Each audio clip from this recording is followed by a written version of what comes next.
Itong kayamanan ni Pastor Kibuloy ay pinag-utos na ng Korte Suprema na i-freeze. Ay, ibig sabihin mga kababayan, hindi niya po ito magagamit, hindi siya makaka-withdraw, hindi siya makakapagbenta ng kanyang ari-arian. Hindi, in short mga kababayan, kahit na piso, hindi niya po ito magagamit pa kahit kailan. Hanggat naka-freeze ang kanyang kayamanan. Ang nakakalungkot lang dito mga kababayan, para sa mga DDS. Kasi kung ang mga DDS umaasa dito kay Kibuloy, lalo na yung mga QGC, yung kanyang mga attorney, na kung ano-ano mga pinagsasabi, ay siyempre kailangan mo ito kailangan mo sila pasulduhan. Paano mo ngayon pasulduhan ito kung naka-fresh na yung mga kayamanan nito? Diba? Yan ang nakakalungkot. Kasi baka dahil dito, napilitan na po sila na ituro, kagatin itong 10 million na pabuya dito kay Kibuloy mga kababayan. Para lang magtuloy-tuloy ang kanilang ligaya. Diba? Tama lang i-press, sabi ni Mamiba. Boss, si Duterte nang may-ari ng kayang yaman, anong kayang yaman? Hindi siya ang may-ari, siya lang yung tawag dito, administrator, siyang namamahala. Pero hindi siya ang may-ari. May mga nagsasabi din kasi na sila talaga yung may-ari. At si Kibuloy lang ay di umano dami. Hindi ako may sabi niyan ha. Pero ang totoo talaga may-ari niyan ay sila, mga Duterte. Pero wala pa tayong patunay para dyan mga kababayan. Ngayon, ang alam lang natin, si Duterte ay administrator lang, tagapamahala ng lahat ng kayamanan ni Kibuloy. Pero kahit siyang tagapamahala, hanggat naka-press yan, hindi po pa rin magagamit ni Digong yan. Okay? Hala, naglindol sa Japan ngayong umaga, 7.1 daw. Nako, maraming sa tsunami.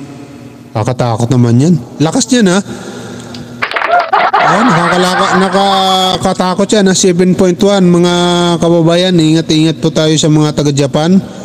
Lalong-lalo na dyan sila, nandiyan dyan sila sniper, no?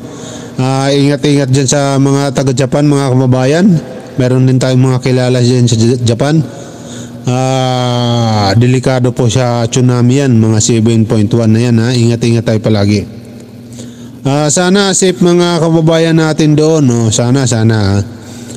Boss, 10 million ng membro ng KOJC, kahit piso lang isang araw, 10 million din yun. Wala nga sila 10 million eh. Yabang lang yan. May nagsasabi 7 million na sila, sa'yo naman 10 million. Pero pagdating naman sa mga rally, wala pa sila 100,000. Di walang 10 million.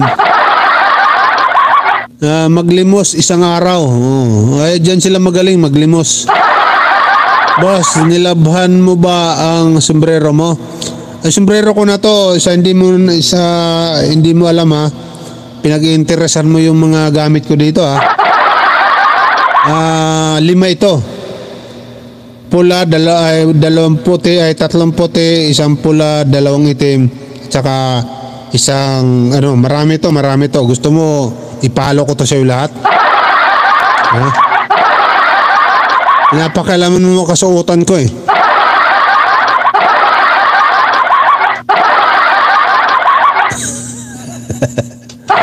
Okay mga kababayan, di ba galit ka sa China? Bakit? Ayaw ko sa China, pero gusto ko gamit nila, mura. Bakit ba? Okay mga kababayan, ito ang balita kung saan itong si Kibuloy ay hindi niya na magagamit ang kanyang pag-aari, mga kababayan. Pasok.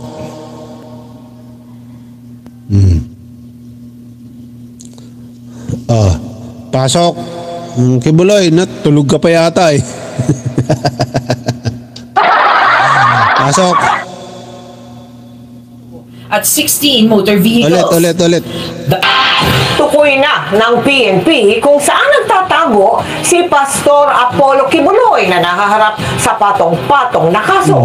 Posibleng malimita rin ang galaw niya ngayong inisyuhan ng freeze order ng Court of Appeals ang kanyang mga bank account at ari-arian.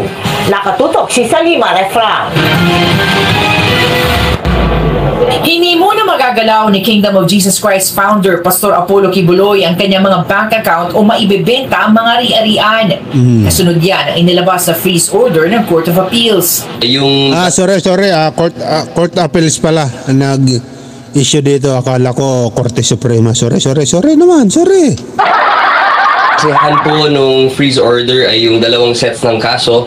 Yung isang set ay nakabinbin po sa US, sa Amerika, at yung mga kaso po naman na nakabinbin dito ay yung qualified trafficking in persons as well as child abuse. At the end of this all, ang gusto kasi natin ay makita natin ang money trail dun sa mga illegal na ginagawa ng pastor. Sakop ng freeze order ang 10 bank account ni Pastor Kibuloy. Gayon din ang 7 real properties, 5 vehicles at 1 aircraft. Pati na ang 47 bank accounts ng Kingdom of Jesus Christ. Naku. 16 real properties nito Naku. at 16 motor vehicles. Naku. Damay rin sa freeze order ang Napakayaman pala ni Kibuloy talaga, no? Grabe. Ang sarili niya, 10 account, 1 helicopter, 5 sasakyan, 7 ari-arian. Tapos nadamay din yung 47 account ng Kingdom of Jesus, KOGC. So ibig sabihin, mga kababayan, yung KOGC mismo ay hindi makaka-withdraw.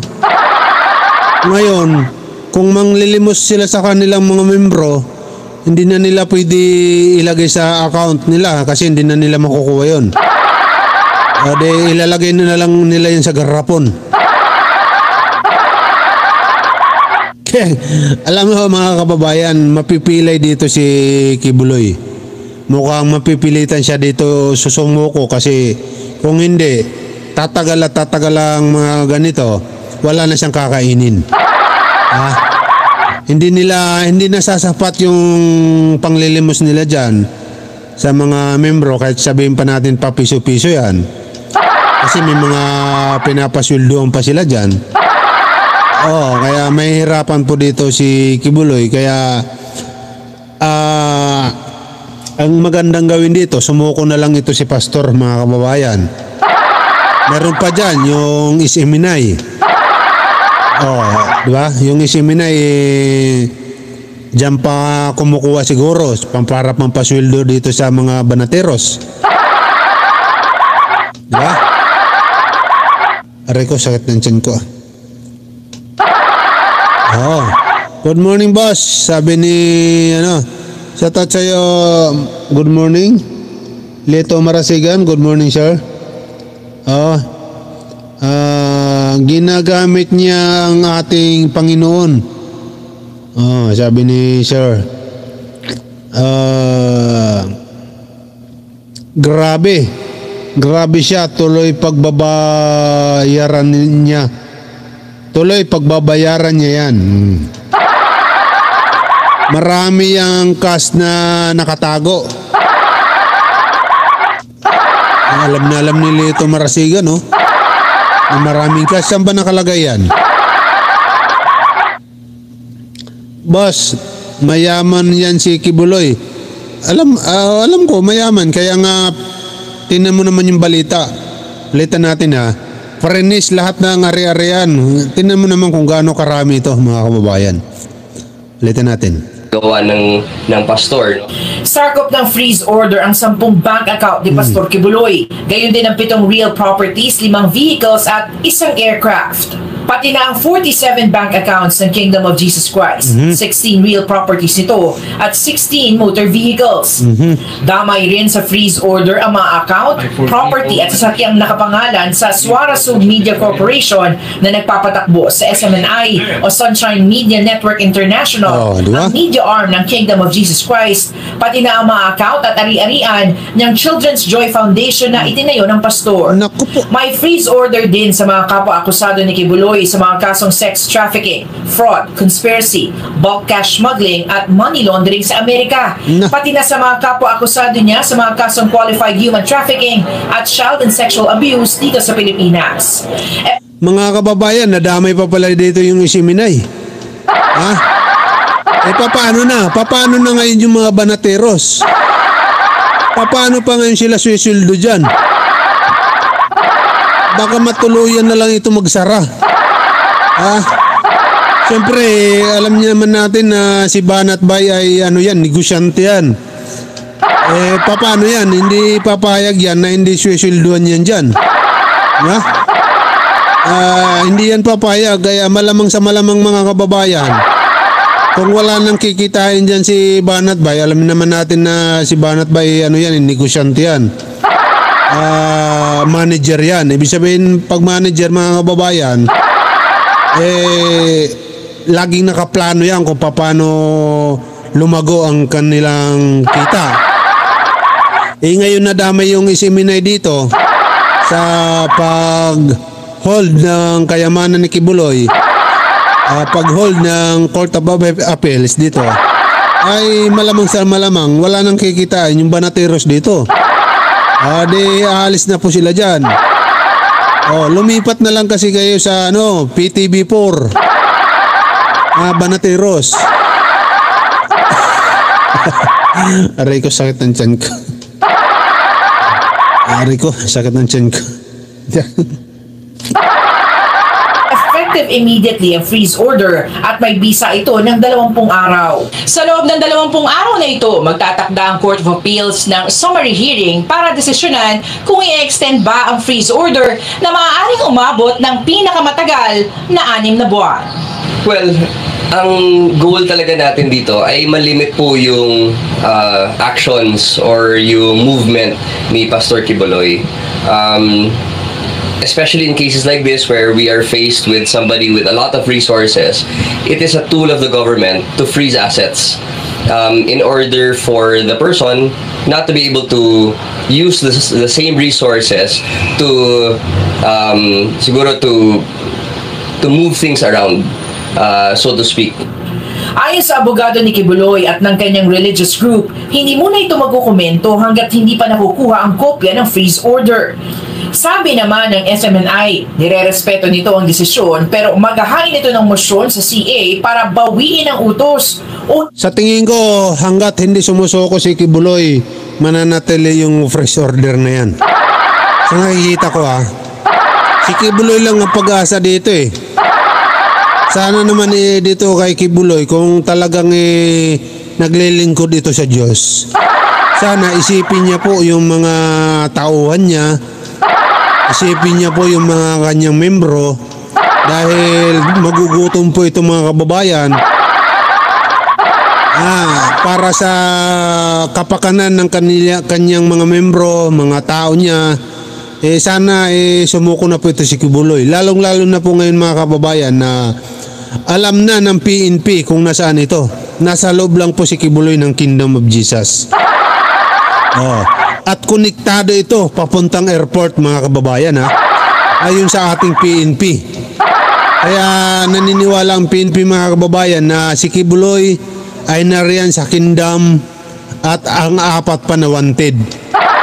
Ngayon po mga kababayan, ngayong alam na ng PNP kung nasaan si Kibuloy, ay wala na po itong kawala mga kababayan. Kapag na minalas-malas itong mga taong ito, baka malusob ito ng sapilitan dyan. Ako. Delikado talaga yan. Hihingi ng temporary restraining order mula sa Korte Suprema.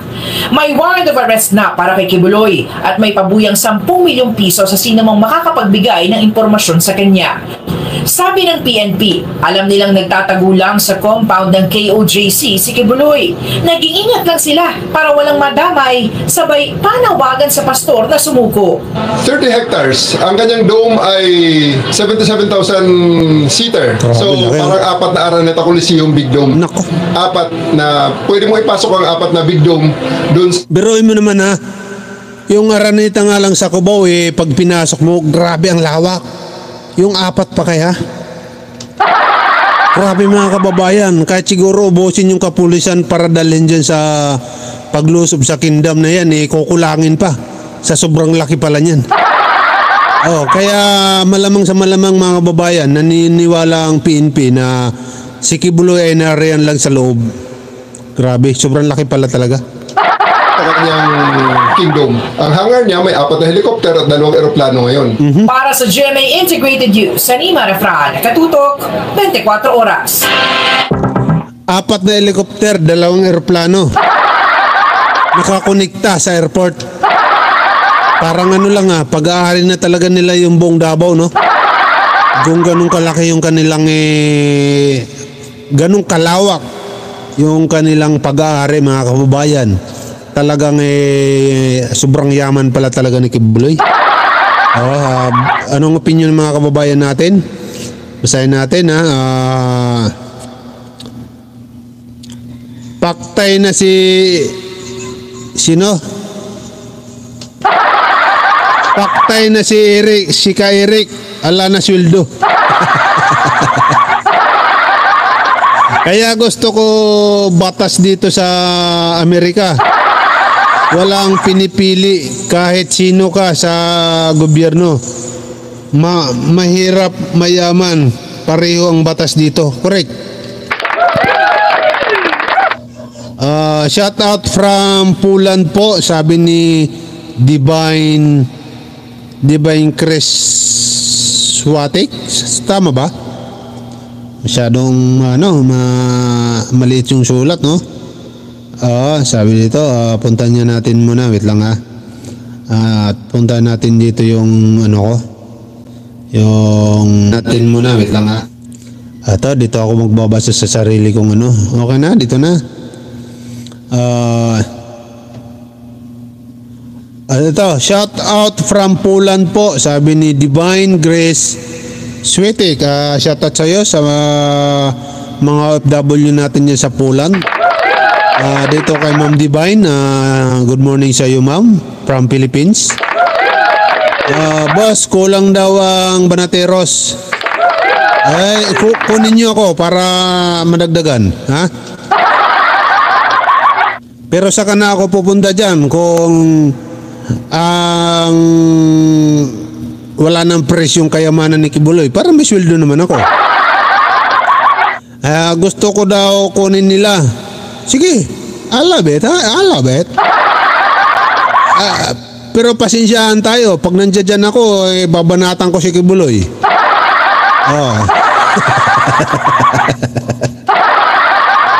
Kapag hindi niya ako pinasweldohan, yari sa akin. Ha? Katabi lang niya sa pagtulog, tissue lang niya ang pera. Talaga ba? Grabe pala, no?